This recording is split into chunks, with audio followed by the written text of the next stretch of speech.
नमस्कार। हमारे चैनल विजय मंत्रा में आप सभी का हार्दिक स्वागत है। बच्चों, पिछले कई दिनों से लगातार आप लोग मैसेज कर रहे थे कि मैम अलंकार पढ़ा दीजिए। तो वर्णमाला को कई बार आप लोग हमारे चैनल वशिष्ठ कंपटीशन क्लासेज में पढ़ भी चुके हैं। चलिए आज हम लोग इस चैनल पर सबसे पहले शुरुआत करते हैं कहाँ से? अलंकार पढ़ने से। तो आइए बच्चों देखते हैं। सबसे पहली बात कि अलंकार किसे कहते हैं। मान लीजिए कभी कभी परिभाषा आ जाती है कि अलंकार किसे कहते हैं। तो किसे कहते हैं अलंकार? काव्य की शोभा बढ़ाने वाले शब्द। काव्य की शोभा बढ़ाने वाले शब्दों को नहीं कहते हैं, तत्वों को। तत्वों को हम क्या कहते हैं? अलंकार कहते हैं। समझ में आई बात? अब अगर कभी भी पूछता है कि मुख्य रूप से अलंकार कितने प्रकार के होते हैं, अलंकार मुख्य रूप से कितने प्रकार के होते हैं, तो हम लोग केवल कितना प्रकार बताएंगे? 1 और कितना? 2। यानी पहला अलंकार कौन सा? शब्दालंकार। और अगला अलंकार कौन सा? अर्थालंकार। अर्थालंकार। आप लोग सोच रहे होंगे कि कुछ किताबों में तो 4 प्रकार के अलंकार दिए होंगे, हमने 2 ही क्यों बताया है? तो आप लोग देखेंगे मैंने क्या कहा, अलंकार के मुख्य भेद कितने हैं? और मुख्य भेद कितने हैं? केवल 2। लेकिन अगर कभी पूछ ले कि अलंकार के कुल भेद कितने हैं, समझ रहे हैं ना? अब ये क्या कह रहा है कि अलंकार के कुल भेद कितने हैं। तो जब भी ये पूछेगा कि अलंकार के कुल भेद कितने हैं, तो 1, 2, 3 और क्या? 4। तो 2 तो हमारे ये वाले हो गए। अब तीसरा और चौथा कौन सा है? एक अलंकार है हमारा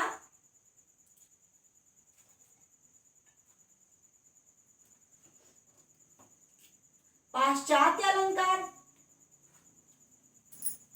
और दूसरा क्या है?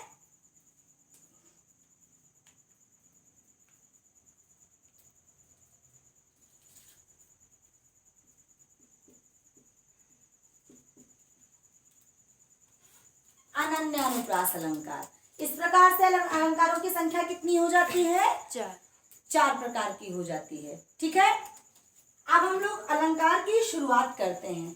कोई दिक्कत? तो चलिए आज हम लोग शुरुआत करते हैं किसकी? किस अलंकार की शुरुआत करेंगे? शब्दालंकार। शब्दालंकार। मैंने पहले भी आप लोगों से वादा किया था कि इस चैनल में सभी चीजों को हम विस्तृत रूप से पढ़ाएंगे। तो वादे के मुताबिक हम संपूर्ण अलंकार को पढ़ाएंगे, भले ही 2 क्लास 3 क्लास में पढ़ाएंगे, लेकिन जितने भी अलंकार आपके पेपर में आने वाले हैं, आपकी परीक्षाओं में आने वाले हैं, सबकी चर्चा हम लोग अर्थ सहित करेंगे। बात समझ में आ रही है? चलिए शब्दालंकार की बात करते हैं कि शब्दालंकार के प्रकार कितने होते हैं। तो बच्चों अनुप्रास के कितने प्रकार होते हैं? 7 प्रकार होते हैं। कौन कौन से हैं ये? कौन सा? अनुप्रास, फिर यमक, उसके बाद श्लेष, उसके बाद वक्रोक्ति, उसके बाद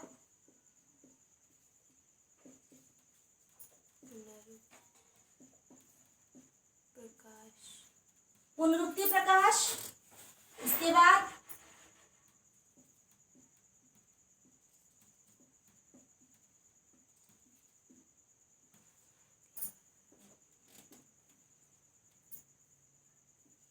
पुनरुक्ति वदाभास।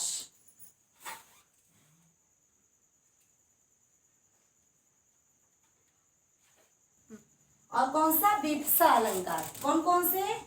अनुप्रास, यमक, श्लेष, वक्रोक्ति, पुनरुक्ति प्रकाश, पुनरुक्ति वदाभास, और अगला कौन सा? विप्सा। ये हो गए हमारे कौन से अलंकार? 7 अलंकार। तो चलिए सबसे पहले हम चर्चा करते हैं। किस अलंकार की चर्चा किया जाए? सबसे पहले अनुप्रास की चर्चा सबसे पहले। बच्चों आप लोग अनुप्रास की परिभाषा भी गलत लिखते हैं लगभग। क्यों? अभी कहेंगे वर्णों के बार बार आवृत्ति को ही क्या कहते हैं? अनुप्रास अलंकार कहते हैं। तो जरूरी नहीं है कि आवृत्ति बार बार होगी, क्योंकि जब बार बार आवृत्ति हो जाएगी तो वो अलंकार अनुप्रास अलंकार का एक ठो भेद हो जाएगा। इसका मतलब तो फिर क्या होगा और कैसे होगा, क्या कहना चाह रहे हैं ये, तो देखिए परिभाषा क्या होगी। जब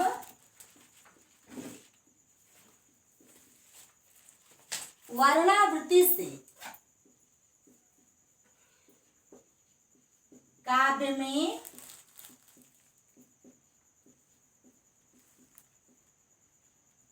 चमत्कार उत्पन्न हो तो उसे क्या कहते हैं, अनुप्रास अलंकार कहते हैं। अब चलो हम लोग देखते हैं अनुप्रास के भेद कितने हैं। तो बहुत ही आसान तरीका है जानने का। अनुप्रास का सबसे पहला भेद है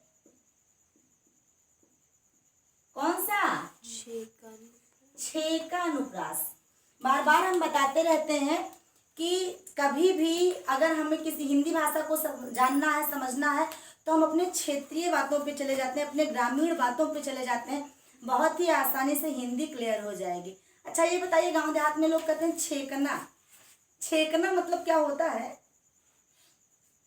छेकना का मतलब होता है रोकना, ठीक है। और हिंदी में रोकने का कौन सा चिन्ह होता है, कॉमा यानी विराम। कॉमा को क्या कहते हैं हिंदी में, अल्प विराम कहते हैं। संभवतः आप लोगों को चिन्हों की जानकारी भी नहीं है। अलंकार पढ़ाने के बाद हम आप लोगों को सबसे पहले चिन्हों की जानकारी देंगे, हिंदी में कौन से चिन्ह और कितने चिन्ह होते हैं, ठीक है। तो बताया गया है कि जब किसी काव्य में अल्प विराम के पहले कोई वर्ण 2 बार या ज्यादा से ज्यादा 3 बार आए तो उस अलंकार को क्या कहते हैं, छेकानुप्रास अलंकार कहते हैं। क्या कहना चाह रहा है ये, कितनी बार आए, 2 या 3। अल्प विराम के पहले क्या हो, काव्य में वर्णावृत्ति 2 बार अथवा 3 बार। चलो चेक करते हैं क्या कहना चाह रहा है। कह रहा है इस करुणा कलित हृदय में, हो गया। अब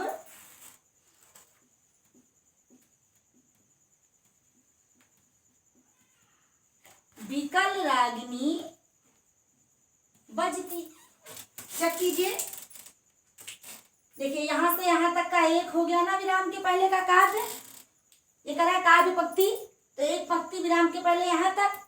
अब हम देखते हैं इस करुणा, एक का आया और कलित में दूसरा का आया, आ गया ना हृदय में। और अब यहाँ आते हैं अब क्या हो गई है, विकल रागिनी बजती।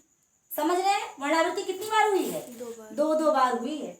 इसीलिए इस अलंकार को कौन सा अलंकार कहते हैं, छेकानुप्रास अलंकार कहते हैं। समझ में तो आ रहा है ना, बोल के कविता बोल के देखिए, बीच में छेक जाए रोक जाए तो रोकने के पहले देखिए कि आवृत्ति कितनी बार हुई है, 2 बार या ज्यादा से ज्यादा 3 बार। अलंकार क्या कहलाने लगेगा, छेकानुप्रास अलंकार कहलाने लगेगा। छेकानुप्रास अलंकार के बाद हमारा दूसरा अलंकार कौन सा है,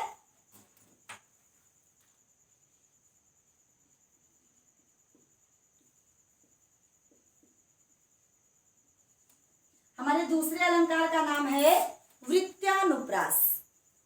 वृत्ति माने क्या होता है, गोला होता है।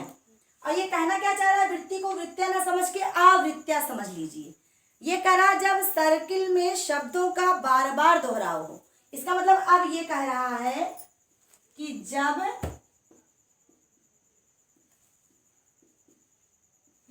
काव्य पंक्ति में वर्णों का बार बार क्या हो, दोहराव हो, तब क्या कहेंगे, छेकानुप्रास। अब ये वाला है जो हम लोग परिभाषा में कहते रहते हैं कि बार बार। अब ये भी एक छोटी सी गलती हो गई है, असल में गर्मी बहुत है ना, तो कभी कभी क्या होता है कि गर्मी से भी लगता है बोलो कुछ और निकल कुछ और गया। चलिए खैर, हम ये कह रहे थे कि वृत्त्यानुप्रास कब होगा, जब वार वार वर्णों का दोहराव होगा। तो कौन सा अनुप्रास होगा, छेका नहीं होगा बिल्कुल। कौन सा होगा, वृत्यानुप्रास होगा। फिर से तो बता दे रहे हैं, छेका नहीं होगा दोहराव होने पे। कौन सा होगा? वृत्या। पक्का? कौन सा होगा? वृत्या। कौन सा? कौन सा? छेका। कौन सा? वृत्या होगा। छेका बिल्कुल भी नहीं होगा। छेका कब होगा? जब विराम के पहले वर्णावृत्ति 2 या 3 बार होगी तब होगा। अब तो याद हो जाएगा ना। वृत्यानुप्रास कब? जब दोहराव बार बार होगा तब। जैसे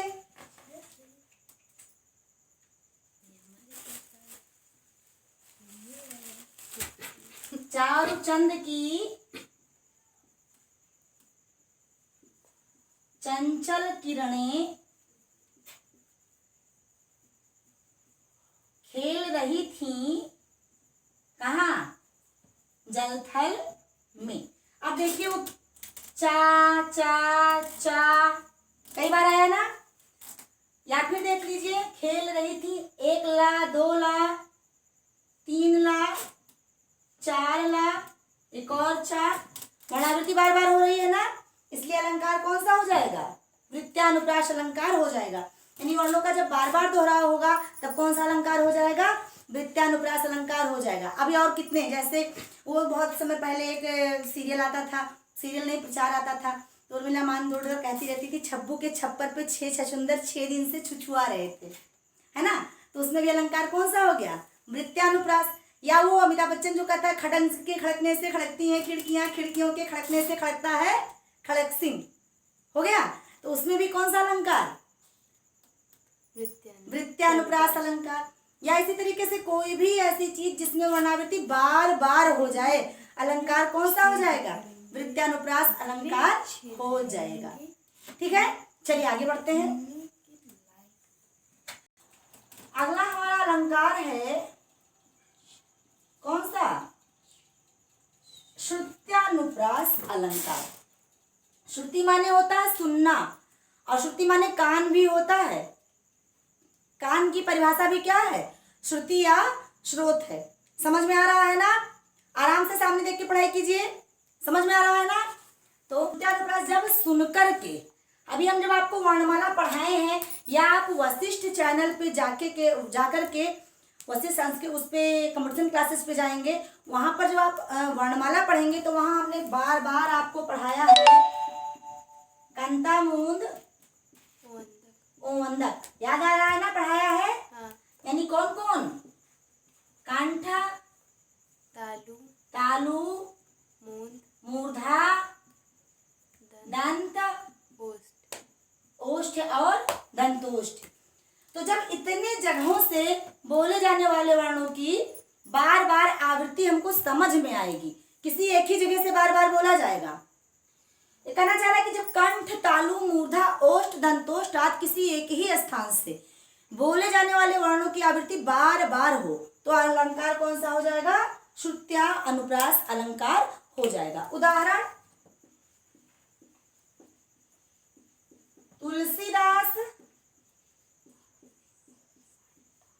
सीदत निषदिन।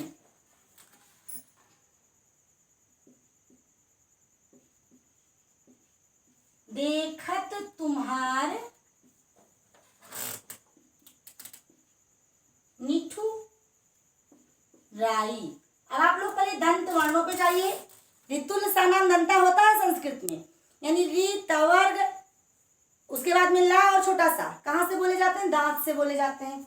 यहाँ देखिए तुलसी हो गया, दासा सीदती निषदिन, देखत तुम्हारे निठुराई। सारे के सारे वर्ण कहाँ से बोले गए? दांत से बोले गए ना। पक्का? या दूसरा कर लीजिए, इस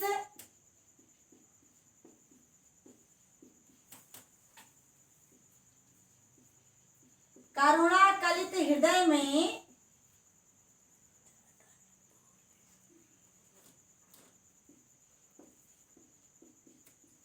कूलन के केरी में कछारन के कंजन में। बार बार कंठ और दंत वाले वर्ण ही रिपीट हो रहे हैं। तो ऐसे वर्ण जो केवल किसी एक ही जगह से बोले जाएं, कंठ से, तालु से, दंत से, मूर्धा से, ओष्ठ से, दंतोष्ठ से, तो तो ऐसे वर्ण क्या कहलाएंगे? श्रुत्यानुप्रास अलंकार कहलाएंगे। एक मजे की बात जानिए, आपके एक कवि हैं जिनका नाम ही केवल वही लोग ले पाएंगे जिनके पास दांत होगा, और सबसे खास बात यह है कि वो पैदा हुए थे तो भी उनके मुंह में दांत थे। कौन? तुलसीदास जी। चलिए बोल के दिखाइए, तुलसीदास। अगर जिनके दांत नहीं होंगे वो तो कह नहीं पाएंगे, केवल दांत वाले ही तुलसीदास को बोल पाएंगे, सभी लोग नहीं बोल पाएंगे। तो समझ में आ गया होगा श्रुत्यानुप्रास। हमारा अगला अनुप्रास है अनत्यानुप्रास। वर्तनी भी देखते चलिएगा, जब भी आप अनत्याक्षरी लिखेंगे तो ऐसे लिखा जाएगा। देखिए, अनत्य शब्द का मतलब होता है निचला। संस्कृत में अनत्य शब्द यूज होता था अनत्यजों के लिए, यानी जो निचले कुल में उत्पन्न हुए लोग होते हैं उनके लिए। तो पहले हमारे यहाँ जब अंताक्षरी यानी अनत्याक्षरी खेली जाती थी तो उस समय बीच के वर्णों को, कभी कभी किसी किसी फिल्मों में देखा होगा बीच के वर्ण पकड़ के लोग गाना गाते हैं, तो वो है अनत्याक्षरी। और अपनी सरलता के लिए धीरे धीरे हम लोगों ने क्या खेलना शुरू कर दिया? अंताक्षरी। और अंताक्षरी में हम क्या करते हैं? आखिरी वर्ण को पकड़ के और कविता या गाना गाना शुरू कर देते हैं। तो ये अंताक्षरी आज वाला तो है, आज वाला पूछ रहा है, ये कह रहा है जब आखिरी वर्ण मिल रहे हो, तुकबंदी या जुगलबंदी हो रही हो, अंतिम वर्ण आपस में मिल रहे हो, तो आपका अलंकार क्या हो जाएगा? अनत्यानुप्रास। क्या कह रहा है कि जब क्या हो रहा हो? अंतिम वर्ण तुकांत हो। ठीक है, तो कैसे हो सकते हैं? जैसे हम लोग कहते हैं उठो लाल अब आंखें खोलो, पानी लाई हूं मुंह धो लो, खोलो और धो लो। जय हनुमान ज्ञान गुण सागर, जय कपीस त्यों लोक उजागर। तो सागर और उजागर, रास्ते से जा रहा था, भेलपूरी खा रहा था, तो जा रहा था और खा रहा था। समझ में आ रहा है ना? तो कुछ भी ऐसा, चलो क्या लिख देते हैं कि जय हनुमान अतना, जय हनुमान ज्ञान गुण सागर और जय कपीस तिहु लोक उजागर। लोक उजागर, सागर और उजागर। समझ में आ रहा है ना? और हमारा अनुप्रास का आखिरी अलंकार है, बोर्ड दिख रहा है ना? कौन सा है? लाटानुप्रास। कहते हैं बहुत लटर लटर बोल रहे हैं, तो लटर लटर का क्या मतलब है? लटर लटर का मतलब है कि जब अपने ही बात को सीधे और उल्टे दोनों तरीके से लिया जाए। तो ये भी क्या कहना चाह रहा है कि जब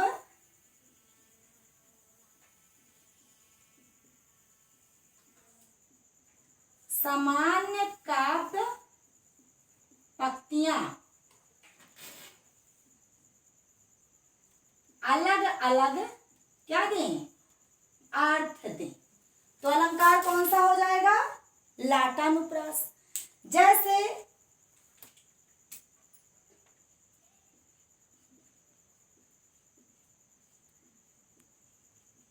पूत सपूत तो काधन संचय, और पूत केवल आगे कपूत बढ़ा दीजिए और बाकी ज्यों का त्यों। पूत सपूत तो का धन संचय, पूत कपूत तो का धन संचय। पुत्र अगर सुपुत्र है तो भी धन संचय की आवश्यकता नहीं है, क्योंकि वो धन संचय खुद ही कर लेगा। और कुपुत्र है तो बिल्कुल भी नहीं है, क्योंकि आप जितना संचय करेंगे वो सारा धन खा पी के उड़ा देगा। खाएगा और क्या करेगा? पिएगा और उड़ा देगा। ठीक है ना? तो आज हम लोगों ने क्या क्या पढ़ा? आज हम लोगों ने ये पढ़ा है कि सबसे पहली बात तो हम लोगों ने जाना अलंकार किसे कहते हैं। काव्य की शोभा बढ़ाने वाले तत्वों को हम लोग क्या कहते हैं? अलंकार कहते हैं। उसके बाद अलंकार मुख्य रूप से कितने? शब्द अलंकार और अर्थालंकार। उसके बाद शब्द अलंकार के कितने भेद? 7 भेद। कौन कौन से? अनुप्रास, यमक, श्लेष, वीप्सा, पुनरुक्ति प्रकाश, वक्रोक्ति, पुनरुक्ति वधाभास। हो गए? 7 हो गए। उसके बाद हम लोगों ने पढ़ा शब्दानुप्रास का सबसे पहला यानी अनुप्रास अलंकार। वर्णावृत्ति से जब काव्य में चमत्कार उत्पन्न होगा तो हम लोग उसको क्या कहेंगे? शब्दालंकार यानी अनुप्रास अलंकार कहेंगे। अनुप्रास के भेदों के बारे में हमने पढ़ा। सबसे पहले कौन सा? 6 का अनुप्रास। जब क्या हो जाएगा?